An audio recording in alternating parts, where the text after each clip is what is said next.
Greetings and salutations, my excellent friends. I hope that you're having a great day. And once more, it is Sunday morning and time for the Chi Ranger Adventures podcast. This is episode number 216. Wow, almost at the end. And without further ado, let's go ahead and jump into the news because this week is going to be a little bit of a quick podcast. Ever since the end of the semester has been approaching, I have been inundated with a lot of work. And I'm going to speak a little bit more about that as we dive into the question of the week. But right now, I am just really busy with external projects and trying to finish all my responsibilities with the university because we only have 4 weeks left of the term.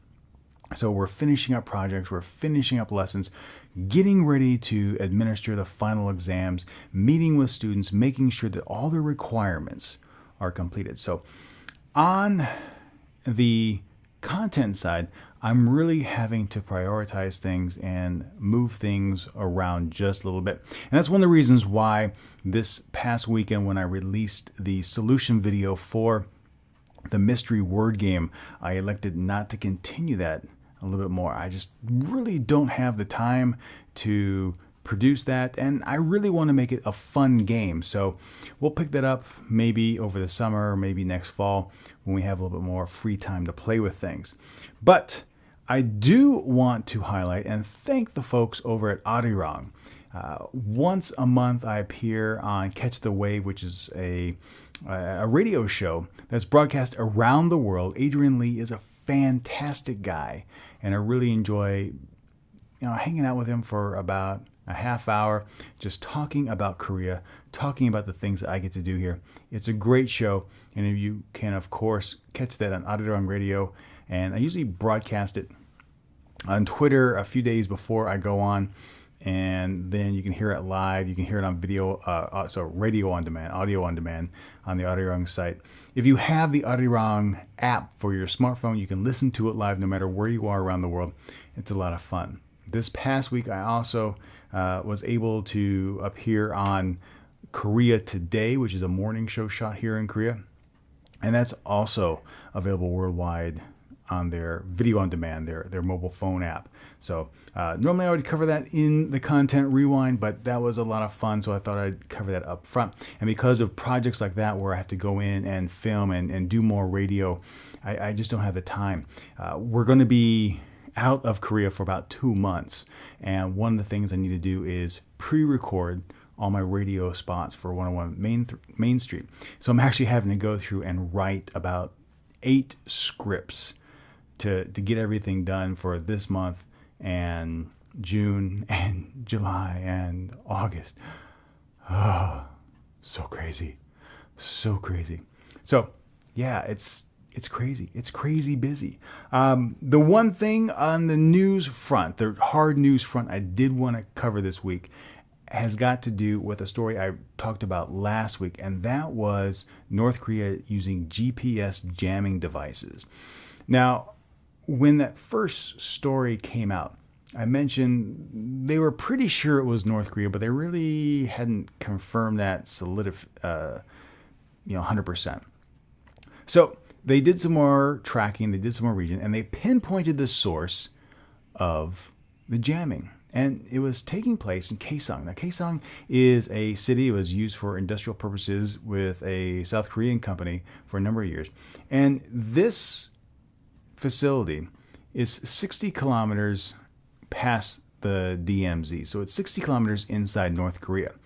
And through their covert operations, let's say, South Korea has learned that North Korea is using Russian-purchased jamming trucks with a range of 100 kilometers to disrupt GPS signals here in the south.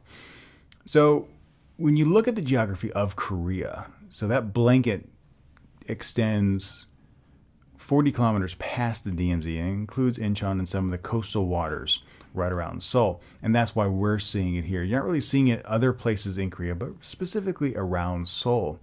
And people are really unclear as to whether or not this is the first phase of the so-called unprecedented wave of attacks that Kim Jong-un said that he would unleash in the country. Who knows? It really doesn't impact that much. There are a lot of different ways for planes to fly.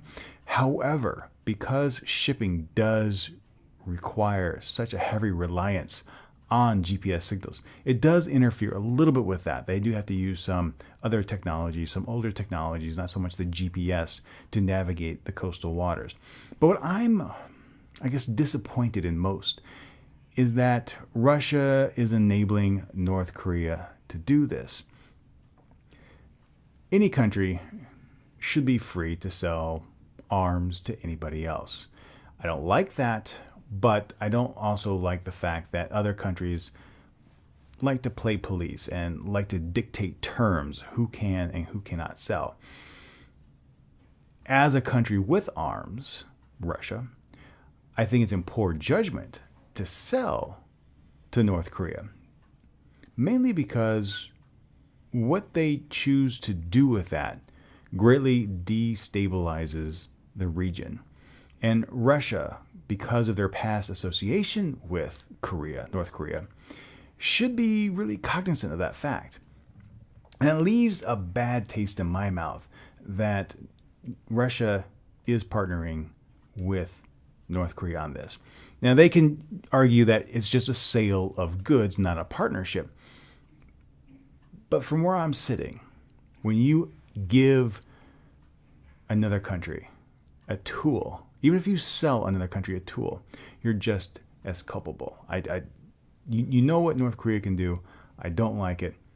I really am disappointed with Russia on this matter. So there you have it. That is the news this week. Moving on to the content rewind. It's been a really quiet week on the Chiranger front. So let's cover things really quickly. On Tuesday, I had my GoPro biking in Byungjeon, and that was a lot of fun.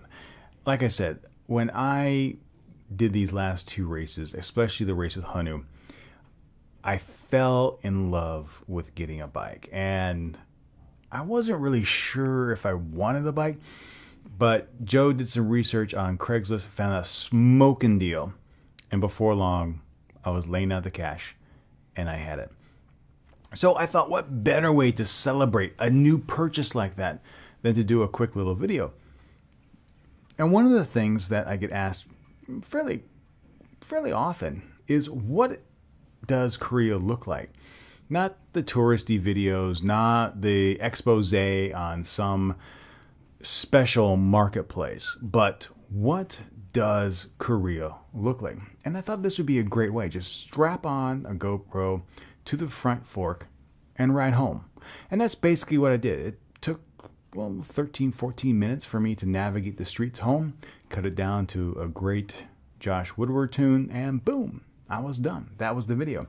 On Friday, I released the I Love Korea video. It's another question I get asked quite frequently, and that's, why do I live here? What do I love about Korea? So I was able to go back, and that was a lot of fun for me. Go back to a lot of my clips that I've shot over the last few years and show where I've been, what I've done, the things in Korea that I like. And if you go over to the blog post associated with the I Love Korea video, you get a breakdown of all the things I included in there, including my 2008 trip to Music Bank, which always was a huge hit with my younger students. They always loved seeing everybody. So those are the two big videos. Nothing really on the vlog channel this week. Just really have been too busy. One of the reasons why I'm busy is, like I mentioned in the previous podcast, we went down to Yosu for the opening ceremonies of the 2012 World Expo. It was a fantastic experience. We had a great time with the other WKBs that were there. And I was planning on doing a full video for the expo, but I've actually been asked by Kosis to produce a video for them. So what I am going to do, and you'll see this on Friday's video, is review the expo. What are its strengths? What are its weaknesses? And then point that to the official video that I'm finishing up for them. So you'll see two actual videos. One, a more tourism focused video and won a critical review of the expo, because the expo has been met with a lot of criticisms, and some of it's warranted and some of it's not. And if you listen to the Arirang Catch the Wave show on Friday night, you'll hear a little bit more of what I really liked about the expo. So that's coming up next week. And then over on the Korea blog, my article about the Jongno Daeje came out, and a little bit after the fact, which I was a little bit disappointed with. However, if you want to learn more about the ancestral royal rites here in Korea, you can take a look at the link in the show notes and read about that, because now they're apparently doing them twice a year instead of just the one time. So come the fall, you'll be able to see and participate in those rites again. So there you have it, the content rewind. Moving on to the question of the week, and in this case I should really say questions of the week, because I was asked two really good questions that kind of dovetailed into one another. So I really wanted to include them in this podcast, because I think they really go well together. And rather than taking two separate weeks to respond to them, I thought this would be the most beneficial and honest way to do it. So Rachel, R.L. Wirtz, the half of the team of Evan and Rachel on YouTube, she asked me, I think I've heard you say that you consider yourself to be a blogger, vlogger first and a teacher second. How has this affected your teaching job, if at all? Have your employers always known about your work online? Have they seen it as an advantage? Or have you ever been met with reservations that teaching may not be your priority in Korea? I've thought a lot about this, so I'm curious to know your answer. I know a few co-teachers have expressed reservations about even making videos online, saying that they want a teacher who is in Korea to teach, and she was asking for my thoughts. Now, I have always considered myself to be an educator, and in Korea, I am an educator. I'm an educator first and foremost. That is my job. That is my main job. That is what I came to Korea to do. I first came to Korea to teach at a Hagwon, an elementary focused and middle school focused programs, and now I teach at a university. Everything I do to support that. So during the academic year, I always make sure that whatever I'm doing in my free time doesn't conflict with that. And I'll give you a few examples. I've been asked to go on press trips before because of my online travel business, the videos and so forth. And I've turned them down because they've wanted me to, call in sick. And my response is, no, this is my job. I'm a teacher. I'm not canceling class for that. A few times I was asked to be on Arirang TV's blog today's blog, and they wanted me to call in sick or cancel my class, and I flat out refused.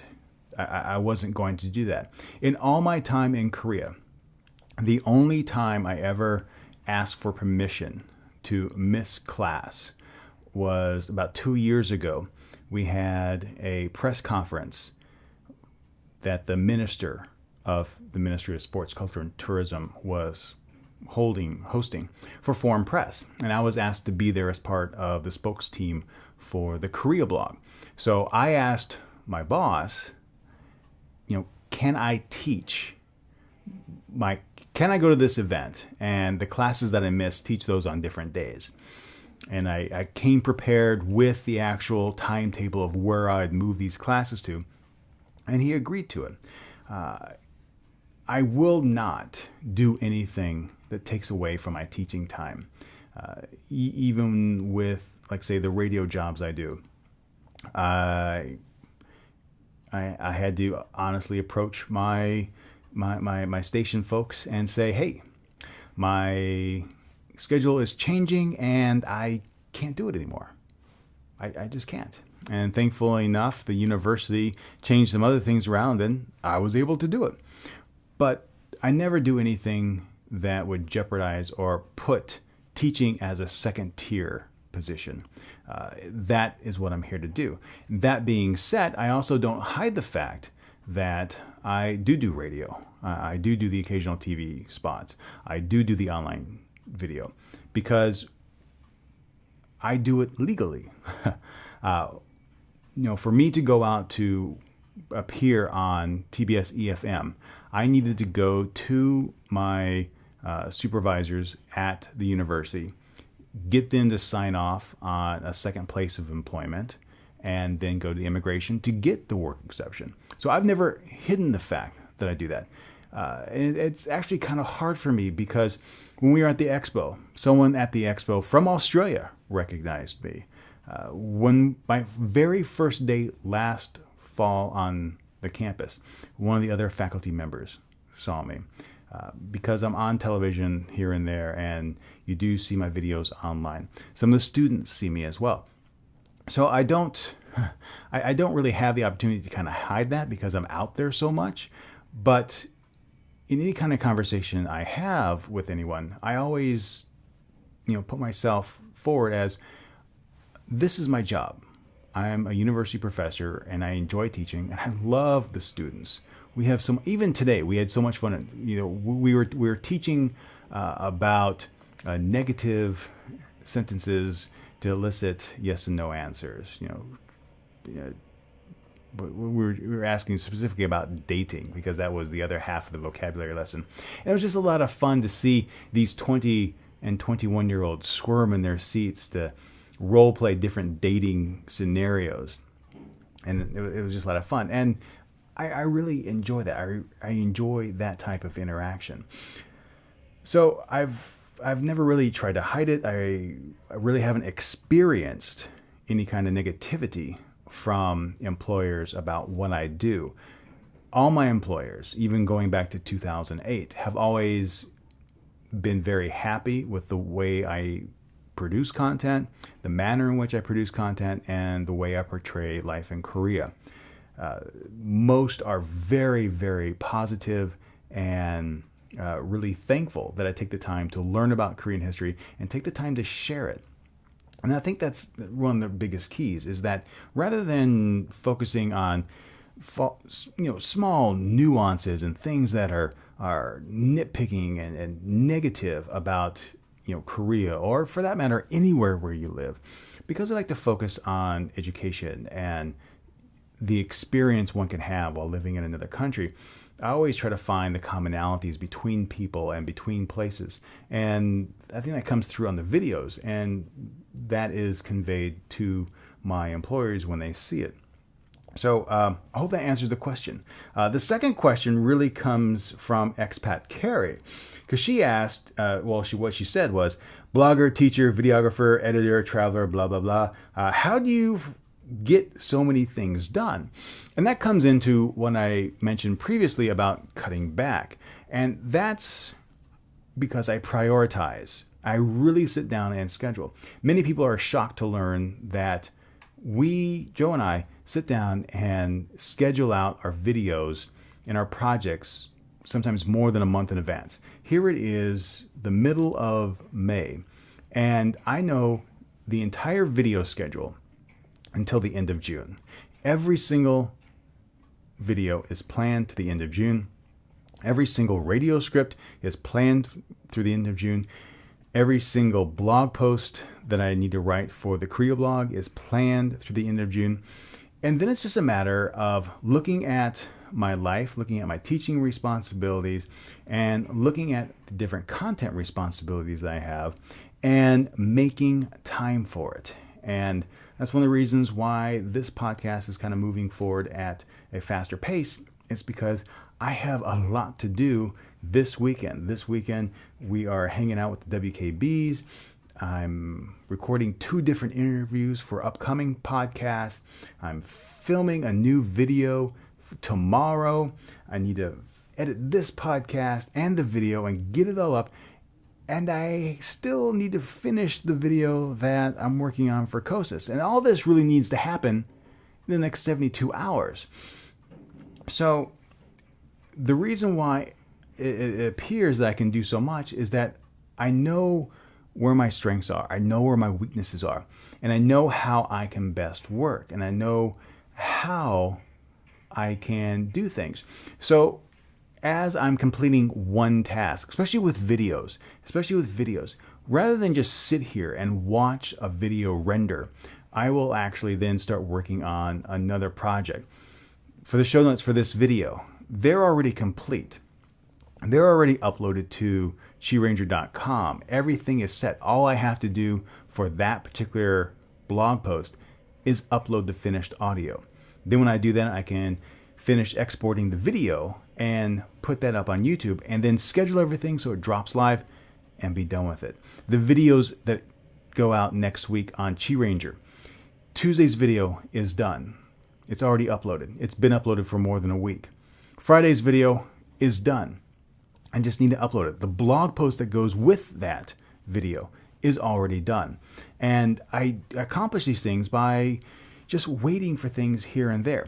Now, the one thing that I don't do well, because producing content is something near and dear to my heart and something I enjoy, is study Korean. And that's my biggest flaw. And that's also one of the things that Carrie didn't put in her questions. You know, it's all about content. You drive so much content to the internet. Where's your studying time? And that's the one thing that's lacking. You know what? The one thing that I do make time for every single day is to hang out with Joe. And a lot of times in the evening time, we're playing games.